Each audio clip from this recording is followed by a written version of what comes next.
જરા વિચારીને જુઓ મિત્રો, કુદરતી રીતે બનેલો 7 રંગોનો વિશાળ પટ્ટો આકાશમાં દેખાઈ પડે તો કેટલું સુંદર દ્રશ્ય સર્જાય છે.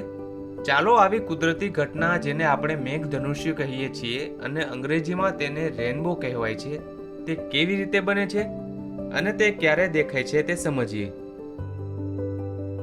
મિત્રો, રેનબો બનવાની શરૂઆત થાય છે વાતાવરણને લીધે. વાતાવરણ એટલે કે હવામાં ભેજ, એટલે કે પાણીની બૂંદો. તો યાદ રાખો, હવામાં હાજર પાણીના આ ટીપાઓ મેઘધનુષ્ય બનાવવા માટે અત્યંત જરૂરી પાયાની વસ્તુ છે. પ્રિઝમ એટલે કે કાચનો બનેલો એવો ટુકડો જે સફેદ રંગના પ્રકાશનું વિભાજન એટલે કે પ્રકાશના કટકા કરી 7 રંગો અલગ કરીને બતાવે છે. વાતાવરણમાં રહેલા પાણીના ટીપાઓ સફેદ પ્રકાશને આવા 7 રંગોમાં વિભાજન કરીને બતાવે છે. હવે આપણાને એ સવાલ થાય કે આ 7 રંગો આવ્યા ક્યાંથી?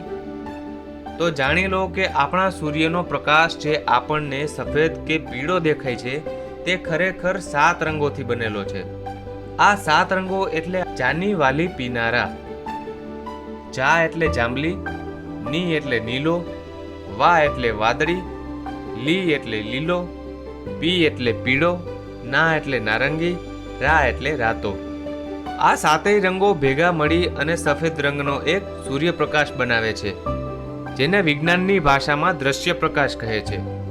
ન્યૂટનના 2 પ્રિઝમવાળા પ્રયોગથી આપણે સમજી શકીએ કે એક પ્રિઝમથી સફેદ રંગનો પ્રકાશ વિભાજિત થઈ 7 રંગો બનાવે છે. તો સામે બાજુ પ્રિઝમ ગોઠવતા આ 7 રંગો ભેગા થઈ ફરીથી સફેદ રંગ બનાવે છે. તો મિત્રો, પ્રિઝમમાં જે રીતે સફેદ રંગ વિભાજિત થઈ 7 અલગ અલગ રંગ દર્શાવે છે, તે જ રીતે વાતાવરણમાં પાણીના ટીપા સફેદ રંગના પ્રકાશને પહેલા વક્રીભવન કરી અને પછી વિભાજિત કરી 7 રંગોમાં ફેરવે છે. દરેક રંગ એટલે કે જાની વાલી પીનારાની તરંગ લંબાઈ એટલે કે વેવલેન્થ અલગ અલગ હોવાને કારણે તે અલગ અલગ ખૂણે ભટકાઈને પાછા ફેંકાય છે અને આપણને આ 7 રંગોનો વિશાળ પટ્ટો અલગ અલગ કલરનો દેખાય છે. એક વાત યાદ રાખજો મિત્રો, મેઘધનુષ્ય રચાવવા માટે સૂર્યપ્રકાશની હાજરી ખૂબ જ જરૂરી છે. એટલે કે થોડો તડકો અને થોડો વરસાદ બંને સાથે હોય તો આપણાને મેઘધનુષ્ય સ્પષ્ટ દેખાય છે. અને જો તમે નોટિસ કર્યું હોય તો મેઘધનુષ્ય હંમેશા સૂર્યની વિરુદ્ધ દિશામાં જ જોવા મળે છે, કેમ કે તેમાં પ્રકાશ ભટકાઈને પાછો વળે છે. મેઘધનુષ્યની સાથે ક્યારેક એક એનાથી થોડું આછું મેઘધનુષ્ય પણ દેખાય છે, જેને આભાસી કે વર્ચ્યુઅલ રેનબો કહેવાય છે, જે મુખ્ય મેઘધનુષ્યના પુનરાવર્તનથી જ બનેલું હોય છે. મિત્રો, તમને એ જાણીને નવાઈ થશે કે આ મેઘધનુષ્ય આપણાને પૃથ્વી પરથી અડધું જ એટલે કે અર્ધગોળ જ દેખાય છે, પણ એવું નથી. આ મેઘધનુષ્ય ખરેખર આખું ગોળ હોય છે. કુદરતની આ કારીગરી અદ્ભુત છે. આટલા નયનરમ્ય દ્રશ્યો જોવા કોને ના ગમે?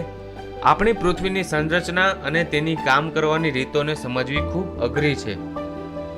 આશા છે તમને મારો આ વિડીયો ઇન્ફોર્મેટિવ અને સારો લાગ્યો હશે. વિડીયોને લાઈક કરજો, શેર કરજો અને ચેનલને સબસ્ક્રાઇબ કરજો. મળીએ આવા જ એક ઇન્ટરેસ્ટિંગ ટોપિક સાથે મારા આવનારા વિડીયોમાં.